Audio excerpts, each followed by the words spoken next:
I'm Ethan Moy. I'm here with Coach B as part of the 10th episode of the Coach B Show. Coach B, 10th episode, got your 10th win on Monday. Has to feel pretty good, doesn't it? Yeah, it feels great. Great game last night. We had a nice win.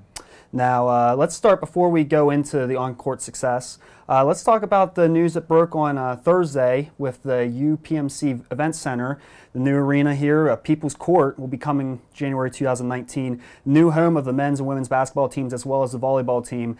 That has to be pretty exciting, doesn't it? It's great. I'm very excited. I mean, that's a very fitting word for the news coming out that it's official. Mm-hmm. You know, it's been in the making for a while now. You know, I had a lot of sit-downs, talks, designing. Gone through a lot of scenarios about, you know, how this was going to be built and how we were going to do this and the timing of everything. And to have it up and running now and a definite go and ground going to be broke soon, Mm-hmm. That's really exciting. And we are very much looking forward to this new building and starting a new culture, a new era at Robert Morris that this building will provide. Now, this new building will provide potentially one of the best facilities in the conference. How will that help with, you know, recruiting here in the future? Well, some players really put a lot of their priority in, you know, where they play and the resources that they have in their arena, and some players don't. And those players that do, this will obviously open the door up for that. It is always nice to play in a facility that, you know, you're very proud of, Mm-hmm. and that has the new amenities that, you know, that a lot of these new arenas have. You know, the beautiful practice facilities, Yep. and you know, the weight room and the high level, high technology training room and Mm-hmm. things like that that athletes can really take advantage of and enjoy. So I think it only help and open the doors up for new things. And like I said, some players, you know, an arena and things like that isn't as important, but we still have those things covered very well with our academics and our culture here. So I think it really just kind of completes the puzzle of what we're looking for. Yeah, kind of cover all bases there. Yeah. Now let's go to the on-court. I had a pair of wins against Bryan Central Connecticut. Both games kind of started similarly with slow starts, but, you know, had a strong finish in both. We'll start with Bryant. He shot 64% in the second half, held them to under 30% shooting, which is the 5th time you've done that this season, which also surpasses what the team has done in the past 2 seasons in that regard. What changed between that first half and that second half? Well, you know, when you come out in a game, sometimes, you know, you got to relieve the tension. Mm-hmm. You know, tension is always what causes errors. You know, tension is the biggest driving factor of why errors are committed. Mm-hmm. And so, we got to come out and make sure that we play a little bit more free. With also playing hard and playing smart, we got to also play free, Mm-hmm. and we're working on that. And we had some moments where we did that well, you know, earlier in the, you know, last couple of weeks. But you know, when you come out there and you miss the first couple shots, you know, you just got to keep going. And that's something that psychologically we got to continue to work on. Is that if the shots don't fall early, you know, you just continue to push after it and you continue to go after it and you don't press yourself. You continue to read the defense and make good decisions and, Mm-hmm. and know that if it's not you getting the next shot at somebody else, everybody else has that mindset. It doesn't matter who's taking it. And I think that's what we're working on right now and pushing through. But, you know, in the second half, after being able to make some adjustments and to gather things, we've responded well. And that's really a strong positive thing that we've taken out of the game with those slow starts offensively, is that we set the tone defensively. Mm-hmm. And then in the second half, we continue to work for good shots, and our percentage went in a whole different direction. Yeah. Now, Monday against Central Connecticut, you know, that was a little bit more back and forth than the Bryant game, but a 21-12 edge in the fourth quarter helped seal it. There was a couple big shots there by Ananiki Stamalampru off the wing. Can you take me through the last one with 21 seconds left where she, you know, came off the screen from Megan Smith? Great play, great execution. You know, we set that up. Obviously, we had a 2-point lead late in the game.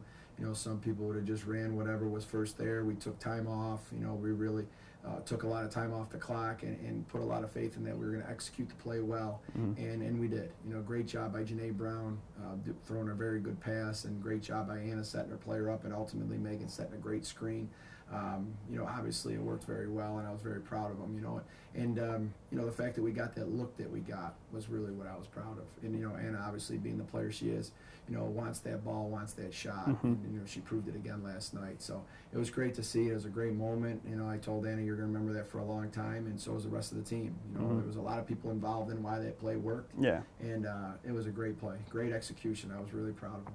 Now, speaking of Stamel Lamprou, she moved into third place in an all-time scoring list against Bryant, and now sits 34 points away from overtaking second. We've talked about her accomplishments more, and this kind of just adds to the already impressive resume that she's compiled here at Robert Morris. At the end of the day, she's been involved in a lot of winning, and that's what I would expect Anna probably to talk about when someone brings up her accomplishments. Right. When you're involved in a lot of winning, a lot of times, you get awards, you get things that go on during that time. But I'm sure that she's valuing more the winning that's gone on while these things have happened. So, no, I'm really proud of her. I'm really proud of the team, and I'm just proud of the fact that we're continuing to compete every day and not letting these things distract us from the ultimate goals, which is the team goals. And that's what we're working on really well right now. We just got to keep going in the right direction. But been involved in a lot of winning and really done a great job for us from the day she stepped in to this campus. And I'm really happy. Now we'll go back to the team a little bit with switch back to the defensive side of the ball. This weekend here against Bryan Central Connecticut really frustrated them with your man-to-man defense.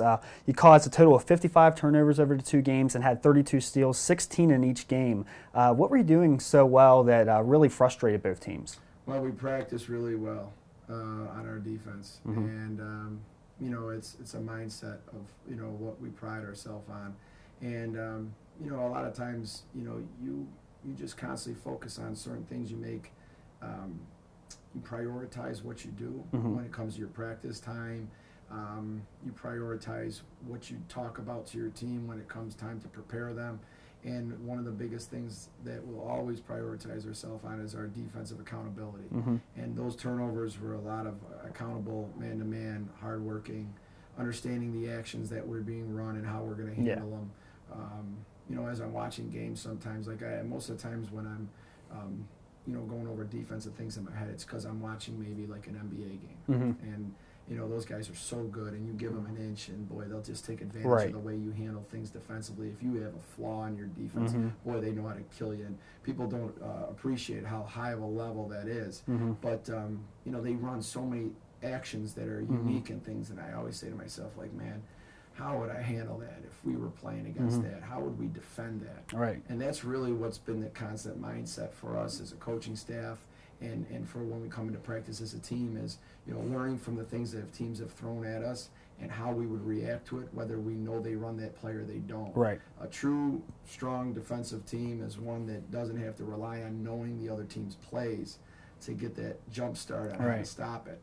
Boy, they make a play, they make an action, and we react to it by having confidence in what we do and that we know what we do in those situations. So I would have to say that a lot of those turnovers and a lot of that good defense that we're playing right now is just prioritizing and the coaching staff doing a great job of teaching it, and the players doing a great job of wanting to go out there and do it. And we've developed that culture right now. We just got to stay focused on that, keep that going, because at the end of the day, that's going to mean a lot for us. Well, certainly working so far. Team leads the NEC in both scoring defense and field goal percentage allowed. The only team in the NEC to allow less than 60 points a game. Now let's go into this weekend. Start a 4-game road trip.